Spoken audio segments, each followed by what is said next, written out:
ওম শান্তি।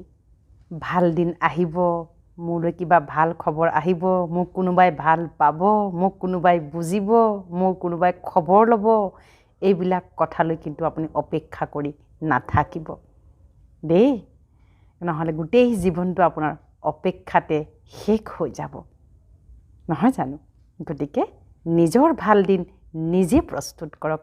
ৰাতিপুৱা অমৃতবেলা ব্ৰহ্ম মুহূৰ্ত শুই উঠিয়ে প্ৰথমে নিজৰ মনৰ খবৰ ৰাখক, নিজে নিজৰ খবৰ ৰাখক, নিজে নিজৰ ভাল গুণখিনিক বাৰে বাৰে প্ৰশংসা কৰক, বেয়া গুণখিনিক উলিয়াই পঠিয়াই দিয়ক আৰু নিজে নিজক আপুনি উৎসাহিত কৰক, নিজে নিজক ভাল খবৰ দিয়ক, বেয়া খবৰবিলাক আপুনি নিজৰ মনৰ পৰা ডিলিট কৰক।